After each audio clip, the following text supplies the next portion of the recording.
Assalamualaikum warahmatullahi wabarakatuh. Innal hamdalillah nahmaduhu wa nasta'inuhu wa nastaghfiruhu wa nastahdihi wa na'udzu billahi min shururi anfusina wa min sayyiati a'malina. Innahu may yahdihillahu fala mudilla lahu wa may yudlil fala hadiya lahu. Asyhadu an la ilaha illallah wahdahu la syarika lah wa asyhadu anna Muhammadan abduhu wa rasuluhu la nabiyya wa la rasula ba'dah. Allahumma salli wa sallim wa barik alaihi wa ala alihi wa ashabihi wa man tabi'ahum bi ihsanin ila yaumil qiyamah. Ibadallah, usi nafsi wa iyyakum bi taqwallah. Ittaqullaha haqqa tuqatih wa la tamutunna illa wa antum muslimun. Hadirin jamaah Jumat yang insyaallah mudah-mudahan kita semua dirahmati oleh Allah Subhanahu wa taala. Mari kita senantiasa meningkatkan kualitas iman dan takwa kita kepada Allah Jalla Jalaluhu Subhanahu wa taala dengan senantiasa menjalankan, mematuhi semua perintah-perintah Allah dan menjauhi semua larangan-larangan Allah Subhanahu wa taala. Ma'asyiral muslimin yang berbahagia, pada kesempatan khutbah yang singkat ini, mari kita senantiasa memuja dan memuji, menyampaikan syukur kita kehadirat Allah Subhanahu wa taala. Alhamdulillah, kita diberikan nikmat iman dan Islam. Dan alhamdulillah, meskipun saudara-saudara kita rakyat Gaza di Palestina dan para pejuang kemerdekaan Palestina serta para pembebas Masjidil Aqsa, meskipun mereka harus bersimbah darah, meregang nyawa,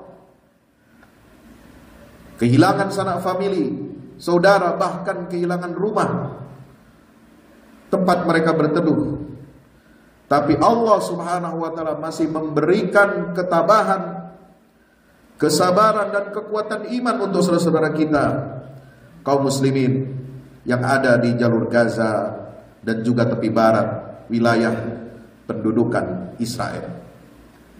Kita bersyukur kepada Allah atas nikmat itu. Karena dengan nikmat iman inilah kita sebagai kaum muslimin dapat menunjukkan kepada dunia bahwa iman saudara-saudara kita, mereka yang tidak pernah rela untuk menggadaikan akidahnya, menggadaikan tanah airnya, tidak akan memperjualbelikan dan memperdagangkan masalah Palestina dan Baitul Maqdis. Ini adalah sebuah kemenangan yang besar dari Allah Subhanahu wa taala sebelum kita berbicara kemenangan yang lainnya. Karena jamaah yang dirahmati Allah Subhanahu wa taala, Baitul Maqdis adalah isu utama umat Islam di samping Masjidil Haram. Dua masjid yang mulia ini yang menjadi kiblat bagi kaum muslimin adalah pusat kepemimpinan Islam dan menjadi ukuran tolak ukur simbol kemuliaan dan kejayaan umat Islam dalam sepanjang sejarahnya. Cahaya yang senantiasa menerangi Masjidil Haram dan Masjidil Aqsa, itulah jantung bagi kehidupan umat Islam yang masih berdenyut. Jika ada entitas asing yang menjajah, menodai dan menistakan salah satu dari kedua masjid ini yang berada tepat di jantung kehidupan umat Islam, maka itu adalah merupakan sebuah alarm bahaya yang senantiasa memompakan semangat bagi kita untuk bangkit menghadapi bahaya yang mengancam eksistensi umat Islam di dunia. Maka pembebasan Masjidil Aqsa yang diamanahkan oleh baginda Rasulullah SAW dalam peristiwa Isra dan Mi'rajnya yang merupakan amanah dari Sayyidina Umar ibn Khattab, khalifah kedua, yang telah dibebaskan oleh beliau. Amanah dari gubernur Baitul Maqdis, gubernur negeri Syam pada umumnya, yaitu Abu Ubaidah ibn Jarrah radhiyallahu anhu. Amanah dari para pejuang-pejuang Islam yang membela dan menghidupkan jantung Masjidil Aqsa ini agar tetap hidup dan berdenyut bagi kehidupan umat Islam ini. Maka pembebasan Palestina dan Masjidil Aqsa sesungguhnya bukanlah sebuah beban yang memberatkan bagi kita umat Islam. Sebab ada yang mengatakan masalah Palestina dan Masjidil Aqsa ini adalah beban bagi kita, merepotkan kita, merugikan kita,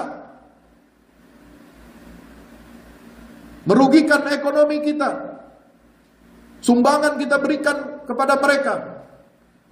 Sementara urusan kita di dalam negeri pun belum diselesaikan.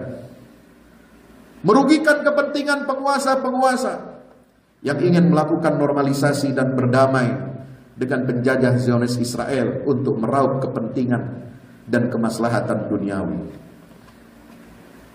Pembebasan Palestina sekali lagi bukanlah sebuah beban yang memberatkan umat ini, tetapi justru yang akan mengangkat derajat dan harkat umat Rasulullah sallallahu alaihi wasallam. Isu Masjidil Aqsa, jamaah yang dirahmati Allah Subhanahu wa taala, lebih banyak akan memberikan kekuatan, energi kepada kita kaum muslimin ketimbang menguras kekuatan umat ini. Kenapa? Karena semua pemimpin di kalangan umat Islam dalam sejarah Islam, mereka terangkat derajatnya, harum namanya tatkala mereka mengangkat panji untuk membebaskan Masjidil Aqsa ini. Mulai dari Rasulullah sallallahu alaihi wasallam, mulai dari para sahabat-sahabat yang gugur di perang Mu'tah, mulai dari pasukan Usamah bin Zaid yang diutus oleh Rasulullah SAW untuk membebaskan Masjidil Aqsa dari penjajahan Romawi, sampai Khalifah Umar ibn Khattab yang membebaskannya dan menaklukkan Baitul Maqdis secara damai. Juga Panglima Khalid ibn Walid dan Gubernur Abu Ubaidah ibn Jarrah, serta yang tidak bisa kita lupakan dalam sejarah, peran yang dimainkan oleh Sultan Salahuddin Al-Ayyubi yang mengangkat panji pembebasan Masjidil Aqsa ini sebagai isu utama umat Islam. Maka hal ini membuktikan kebenaran bagi kita untuk senantiasa tulus, untuk senantiasa loyal, untuk senantiasa menjaga sumpah setia kita di hadapan Allah Subhanahu wa taala. Karena masalah Palestina dan pembebasan Al-Aqsa inilah yang akan menjadi batu ujian bagi seluruh pemimpin di negeri-negeri kaum muslimin. Apakah mereka akan tercatat dengan tinta emas sejarah, harum namanya, atau mereka akan dicampakkan oleh sejarah dan kemudian menjadi laknat bagi sejarah itu sendiri. Maka hadirin dirahmati Allah Subhanahu wa taala, masalah Palestina ini harus menjadi poros utama perjuangan kaum muslimin dan menjadi poros bagi pertemuan atau perpisahan di antara kita. Kalau kita bersama-sama bertemu dalam visi yang sama, dalam misi yang sama, maka kita akan berjumpa dan bertemu seterusnya di jalan Allah Subhanahu wa taala. Tetapi kalau ada di antara kita saudara kita yang tidak peduli, tidak memberikan perhatian kepada masalah penjajahan yang menimpa Masjidil Aqsa, kiblat pertama umat Islam ini, berarti cukup di sini pertemuan kita dan masing-masing akan memilih jalannya, apakah memilih jalan kemuliaan ataukah memilih jalan kehinaan. Masyaallah muslimin dirahmati Allah, bagi kita seorang muslim sebagai seorang umat Rasulullah, Al-Aqsa adalah ayat sekaligus surat di dalam Al-Quran yang tidak bisa kita hapus. Ayat yang selalu dibaca, hingga yaumil qiyamah. Di lisan orang-orang yang beriman, subhanalladzi asra bi 'abdihi lailan minal masjidil haram ilal masjidil aqsa alladzi barakna haulahu linuriyahu min ayatina innahu was-sami'ul basir. Bahkan menjadi satu surat yang utuh, yaitu surat Al-Isra, yang juga nama lainnya adalah surah Bani Israel. Dia adalah bagian dari Al-Quran yang tidak bisa kita buang begitu saja. Kalau kita melupakan Masjidil Aqsa, masranya Rasulullah SAW dan mi'rajnya Rasulullah SAW ke Sidratil Muntaha, maka berarti kita sudah mencampakkan dan membuang bagian dari Al-Quran, dan itu adalah merupakan salah satu ciri tanda kefasikan kita, kemunafikan kita, kalau tidak ingin menyebut kekufuran kita di hadapan Allah Subhanahu wa taala.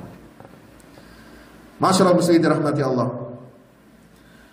Apa yang dialami oleh saudara kita kaum muslimin di Gaza berupa pengorbanan, penderitaan yang mereka alami, sejatinya itu adalah merupakan hadiah dari mereka untuk seluruh umat Islam. Badai Al-Aqsa yang mereka lakukan untuk menimpakan rasa takut dan memberikan pesan kepada penjajah Zionis Israel bahwa tidak ada rasa aman wahai penjajah bagi kalian di bumi kami, di bumi Palestina, di bumi Ribat, di bumi Baitul Maqdis. Itu pesan utama yang ingin mereka sampaikan kepada penjajah Israel. Maka apa yang menimpa saudara kita itu sejatinya bukanlah musibah, bukanlah sebuah kekalahan, tetapi itu adalah karunia besar dari Allah, hadiah dari rakyat Gaza kepada umat Islam, di mana peristiwa ini yang sudah hampir 50 hari menjadi kekuatan yang memberikan suplemen energi tambahan kepada umat untuk melakukan pembaharuan, untuk memotivasi dirinya, memobilisasi semua potensi-potensi umat ini untuk sebuah kebangkitan dan sebagai simbol kepahlawanan. Hadirin yang dimuliakan Allah Subhanahu wa taala. Oleh sebab itu, maka mari kita mengambil hikmah pelajaran di balik peristiwa yang dialami oleh saudara kita. Apa pelajaran yang bisa kita ambil dari peristiwa badai Al-Aqsa ini dengan semua dampaknya, baik secara nasional di dalam tubuh Palestina maupun regional di dunia Arab dan Timur Tengah, ataupun secara internasional. Kita harus pandai membaca arah sejarah yang akan menentukan nasib umat ini ke depannya. Kita harus mengambil hikmah. Di antara hikmah yang bisa kita ambil adalah yang pertama, bahwa kekuatan iman adalah kunci kemenangan dalam setiap perjuangan. Bukan kekuatan senjata, bukan kekuatan materi, bukan kekuatan fisik, bukan kekuatan angka-angka. Berapa banyak negara-negara muslim yang memiliki kekayaan alam, sumber daya alam, memiliki kemampuan ekonomi, memiliki kemampuan militer, memiliki segalanya. Tetapi ketika mereka tidak memiliki iman, dipimpin oleh penguasa yang lemah imannya, sehingga tidak menjadikan Al-Aqsa ini sebagai sumbu poros utama perjuangan kaum muslimin, sebagaimana yang dicontohkan oleh para pemimpin terdahulu yang terdekat bagi kita, seperti Raja Faisal almarhum, yang dahulu mengobarkan semangat untuk embargo minyak, memutus pasokan minyak kepada negara-negara barat yang mendukung Israel. Kita kehilangan pemimpin-pemimpin yang beriman. Maka sudah saatnya kita bermuhasabah, berkaca bahwa ternyata yang menjadi kunci kemenangan dalam setiap perjuangan umat Islam ini adalah iman. Bukan senjata yang dimiliki, bukan petrodolar yang dimiliki, bukan harta kekayaan yang berlimpah yang akan menjamin kita untuk menang di hadapan musuh-musuh Allah, tetapi yang menjadi jaminan dan kunci kemenangan itu adalah kekuatan iman, sebagaimana ditunjukkan oleh saudara-saudara kita, para pejuang perlawanan Palestina yang bertekad untuk merebut satu tujuan, yaitu untuk membebaskan bumi Palestina dan Baitul Maqdis, di mana di situ ada Masjidil Aqsa yang sangat kita sucikan. Yang kedua, peristiwa yang terjadi yang menyedot perhatian kita, memberikan hikmah. Semua itu ternyata telah menyingkap bagaimana tatanan dunia yang buruk rupa, bagaimana tipuan-tipuan negara-negara besar bekerja dengan sangat sempurna, tetapi mereka tidak mampu menutupi tipuan-tipuan itu. Semua kedok, semua topeng berjatuhan, dan dengan vulgar tampaklah kebohongan dan kedustaan negara-negara adidaya dunia yang ternyata mereka ini cepat sekali mendukung Israel, penjajah Zionis itu, dengan logistik, dengan uang, dengan senjata, bahkan mengirimkan tentaranya, mengerahkan semua medianya, mengerahkan opini-opini dunia untuk memutarbalikkan fakta bahwa perlawanan Palestina adalah hak yang sah dari bangsa yang terjajah. Fakta bahwa rakyat Gaza mereka adalah orang-orang yang terzalimi, tetapi mereka mengerahkan medianya, opininya untuk apa? Mencitrakan bahwa para pejuang kemerdekaan Palestina itu adalah kriminal, teroris, dan rakyat Palestina yang mendukung perjuangan mereka itu adalah termasuk bagian dari teroris, sehingga harus dibantai dan dimusnahkan oleh musuh-musuh Islam ini. Maka ini semua tersingkap kedoknya semuanya.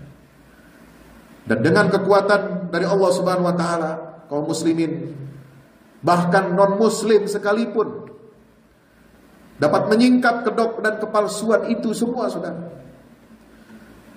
Mereka yang tidak beragama Islam membela hak-hak kaum muslimin, bangsa Palestina yang tertindas dan dizalimi. Bagaimana kalau ada seorang muslim yang ternyata mereka dengan berbagai alasan, dengan lahnil qaul, dengan ciri-ciri ucapan yang muncul dari mulut mereka, yang menampakkan sejatinya apa yang mereka yakini selama ini. Bagaimana jika seorang muslim justru menyalahkan para pejuang Palestina? Bahkan ada yang mengatakan, jangan bangga bisa menghancurkan sekian ratus tank Israel, tapi dengan cara mengorbankan puluhan ribu nyawa rakyat Palestina. Ucapan ini keluar dari seorang yang bukan orang awam. Kalau orang ini hidup di masa awal revolusi kemerdekaan, pasti dia sudah menyalahkan para pejuang arek-arek Surabaya, menyalahkan para ulama yang memfatwakan resolusi jihad untuk melawan sekutu, melawan Belanda yang membonceng sekutu masuk kembali ke tanah air kita. Dia pasti akan menyalahkan para pejuang itu yang menyebabkan penderitaan dan terbunuhnya puluhan ribu rakyat Surabaya dalam pertempuran 10 November, saudara. Kalau dahulu para pemimpin bangsa kita meminta fatwa kepada ulama yang model seperti ini,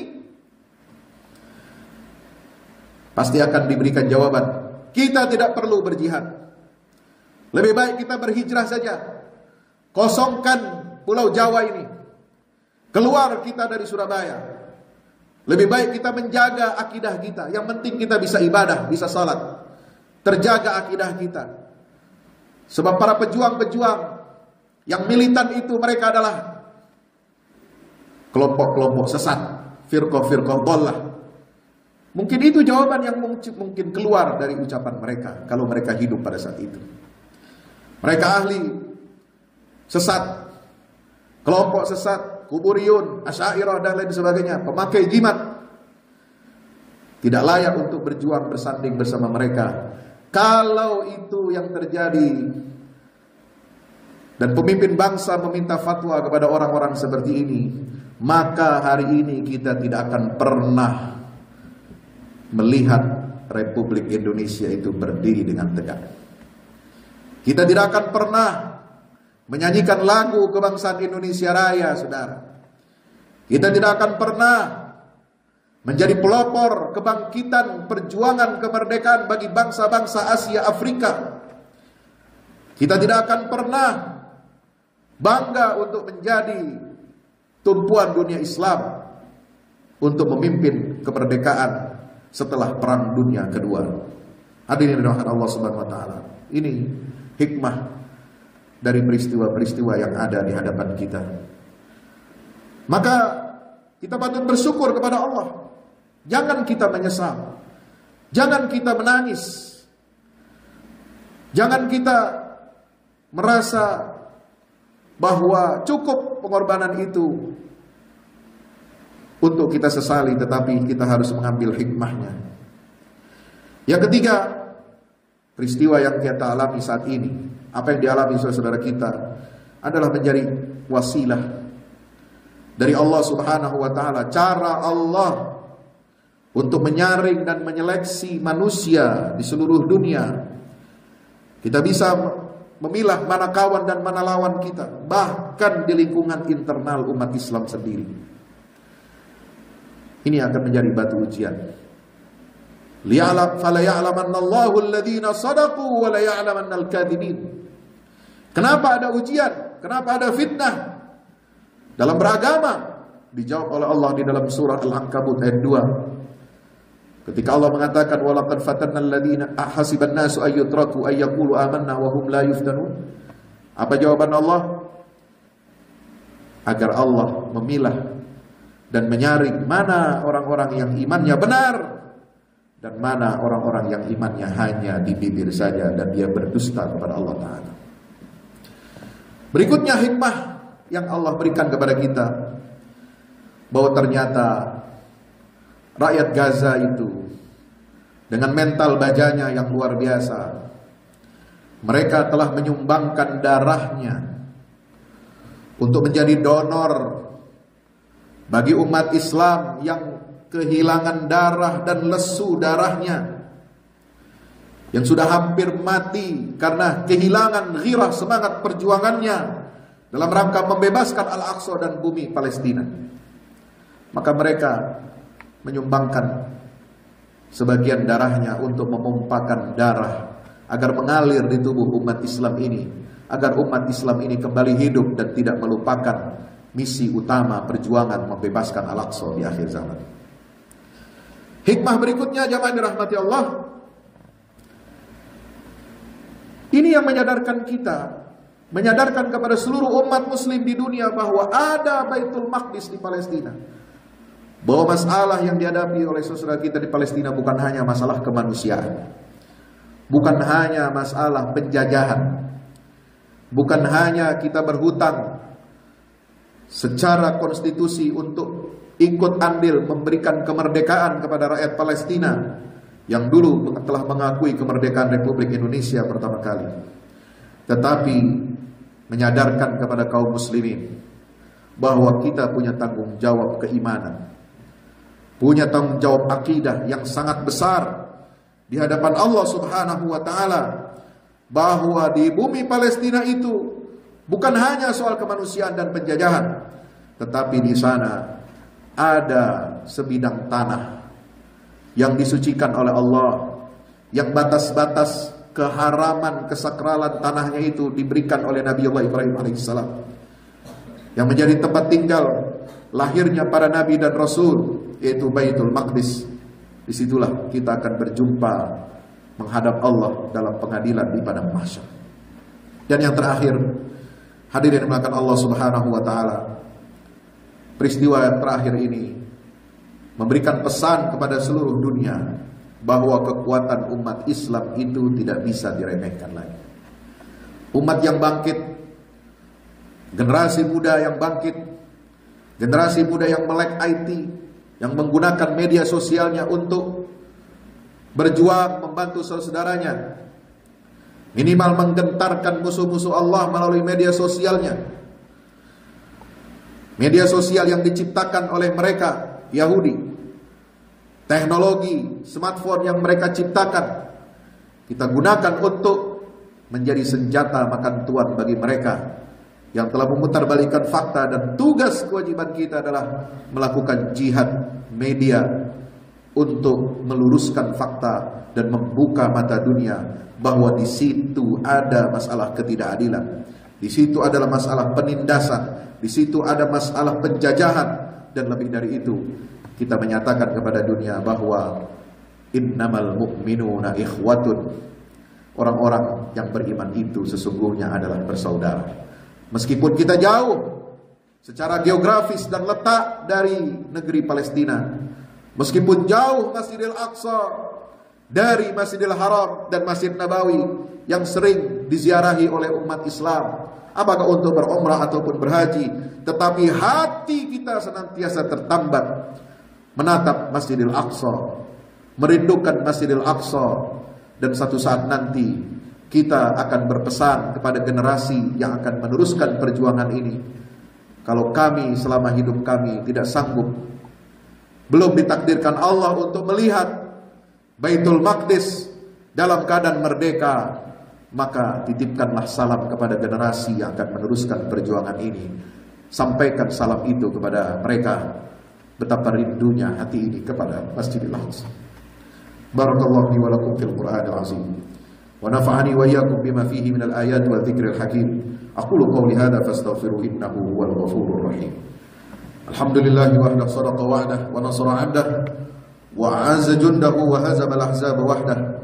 Asyhadu an la ilaha illallah wahdahu la syarika lah wa asyhadu anna Muhammadan 'abduhu wa rasuluhu la nabiyya wa la rasula ba'dah. Allahumma shalli wa sallim wa barik alaihi wa ala alihi wa ashabihi wa man tabi'ahum bi ihsan ila yaumil qiyamah. Ibadallah, ittaqullaha haqqa tuqatih, ittaqullaha haqqa tuqatih wa la tamutunna illa wa antum muslimun. Ilamu anna Allah amarakum bi amrin bada fi bi nafsihi wa thanna bi malaikatil musabbihati bi qudsih wa thalatha bikum faqala ta'ala mukhbiran wa amira inna Allaha wa malaikatahu yusalluna 'alan nabi ya ayyuhalladzina amanu sallu 'alaihi wa sallimu taslima. Allahumma shalli 'ala Muhammad wa 'ala ali Muhammad kama shallaita 'ala Ibrahim wa 'ala ali Ibrahim innaka Hamidum Majid. Allahumma ighfir lil muslimin wal muslimat wal mu'minin wal mu'minat al ahya'i minhum wal amwat innaka ya rabbana sami'un qaribun mujibud da'wat. Allahumma ansuril Islam wa 'izzal muslimin wa 'ali bi fadlika kalimatil haqqi ila yaumiddin. Ya Allah, ya Tuhan kami, ampunilah dosa-dosa kami, dosa-dosa keluarga kami, orang tua kami, mertua kami, anak-anak kami, murid-murid kami, jamaah kami semuanya. Ampuni dosa-dosa mereka dan kami ya Allah. Ya Allah, mata kami yang kami gunakan untuk bermaksiat kepadamu, melihat benda-benda yang haram, melihat sesuatu yang bukan milik kami. Lisan kami yang telah berbuat maksiat, menggunjing, memfitnah, menggibah, mengeluarkan kata-kata yang tidak pantas dan kotor, bahkan mungkin menyakiti hati orang tua kami dengan lisan kami. Ya Allah, tangan kami yang banyak berbuat maksiat, yang suka memukul, yang suka menindas, yang suka menyakiti makhluk-makhluk-Mu. Ya Allah, kaki kami yang sering kami gunakan untuk bermaksiat, ampunilah dosa-dosa kami ya Allah. Dan di hari Jumat ini kami bersimpuh di hadapan bermunajat kepadamu ya Allah, meskipun seluruh anggota tubuh kami ini berlumuran dengan dosa, banyak melakukan maksiat kepadamu ya Allah, tapi mata kami selalu menangis, lisan kami senantiasa mendoakan, tangan kami senantiasa ingin membantu dan mengulurkan bantuan kepada saudara-saudara kami di Palestina yang membela kesucian Masjidil Aqsa. Kaki kami gunakan juga, walaupun sering bermaksiat kaki kami ini, tapi kami langkahkan kaki kami ini untuk senantiasa membersamai saudara kami yang tertindas di bumi Palestina, bumi Baitul Maqdis. Ya Allah ya Karim, dengan wasilah ini semua kami mohon ampuni dosa-dosa kami ya Allah. Salamun ala Nuhin fil alamin, salamun ala Ibrahim, salamun ala Ilyasin, salamun ala al-mursalin, salamun ala ibadihi alladhina astafa. Ya Allah, Engkaulah yang memberikan keselamatan kepada Nabi Nuh dari terjangan banjir yang sangat besar yang menenggelamkan bumi ini. Ya Allah, Engkau yang memberikan keselamatan kepada Nabi Ibrahim ketika dia dilemparkan ke dalam kobaran api yang menyala-nyala. Ya Allah, Engkau yang memberikan keselamatan kepada para nabi dan rasul dari kejaran musuh-musuh mereka. Engkau yang memberikan keselamatan kepada hamba-hamba pilihan-Mu ya Allah. Berikanlah keselamatan kepada saudara-saudara kami di jalur Gaza, di tepi barat, dan seluruh tanah Palestina yang diduduki oleh Zionis Israel. Ya Allah, berikanlah kekuatan hati, berikan kemenangan, berikan pertolongan.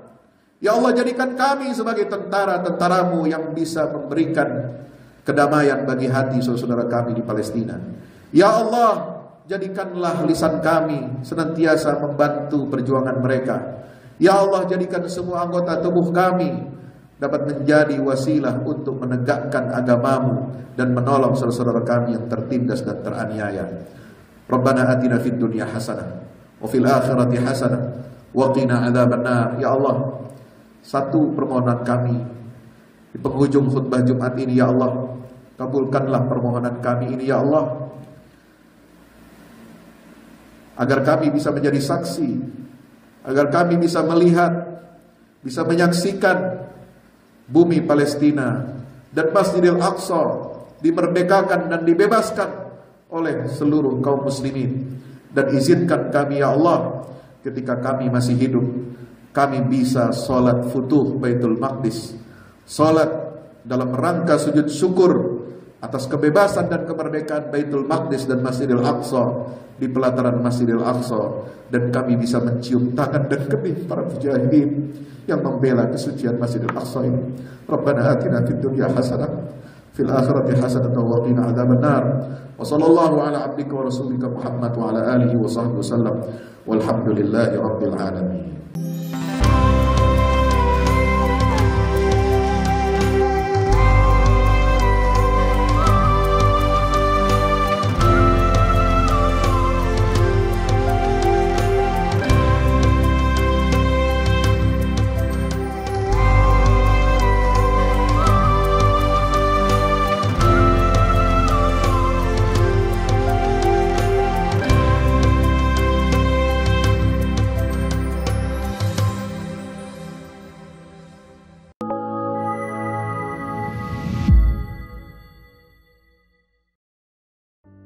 Assalamualaikum warahmatullahi wabarakatuh. Di zaman dan era global yang semakin menuntut kita untuk terus bergerak, ada kebutuhan yang senantiasa harus kita penuhi dalam kehidupan kita. Zaman di mana segala kebutuhan terasa sangat mendesak. Salah satunya adalah kebutuhan sarana dakwah Al-Quran sebagai pusat peradaban. Al-Fahmu Institute hadir demi menjawab kebutuhan akan sarana dakwah Al-Quran di era masa kini. Kami melihat latar belakang yang ada untuk menjawab tuntutan seperti kebutuhan sarana dakwah Al-Quran yang meningkat di ibu kota, kebutuhan akan pusat pembibitan hafiz Al-Quran, kebutuhan pusat pengkajian Al-Quran, kebutuhan akan pusat dakwah kreatif berbasis Al-Quran, kebutuhan sarana media perekat umat Islam, ibu kota dan Indonesia, juga kebutuhan akan adanya sarana pusat kaderisasi guru tahfiz dan mufasir di ibu kota. Yayasan Al-Fahmu International Indonesia sedang membangun gedung pusat dakwah Quran yang berlokasi di Jalan Pengukiran 3, Pekojan, Tambora, Jakarta Barat. Gedung pusat dakwah Quran ini insya Allah akan menjawab tantangan dan kebutuhan akan sarana dakwah Al-Quran yang ada, seperti yang digagas oleh Direktur Al-Fahmu Institute, Kiai Haji Fahmi Salim MA, yaitu tugas peradaban kita semua adalah untuk berperan dalam menerjemahkan cetak biru peradaban, yaitu Al-Quran dalam dunia nyata. Kami mengajak jamaah semua untuk ikut dalam perdagangan yang tidak merugi ini, sebagaimana yang disampaikan dalam Al-Quran Surat Fatir ayat 29-30, yang artinya, sesungguhnya orang-orang yang selalu membaca kitab Allah dan mendirikan sholat, dan menafkahkan sebahagian dari rezeki yang kami anugerahkan kepada mereka, dengan diam-diam atau terang-terangan, mereka itu mengharapkan perniagaan yang tidak akan merugi, agar Allah menyempurnakan kepada mereka pahala mereka, dan menambah kepada mereka dari karunia-Nya. Sesungguhnya Allah Maha Pengampun lagi Maha Mensyukuri.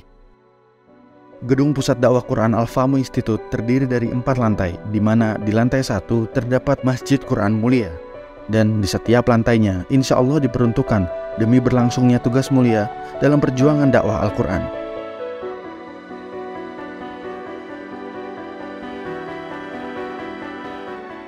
Berikut adalah rencana anggaran biaya yang dibutuhkan dalam pembangunan Gedung Pusat Dakwah Quran.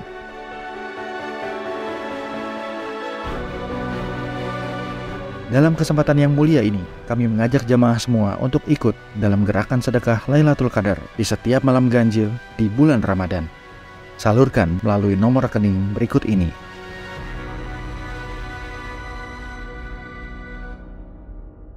Al-Fahmu Institute, bahagiakan Indonesia dengan dakwah Quran.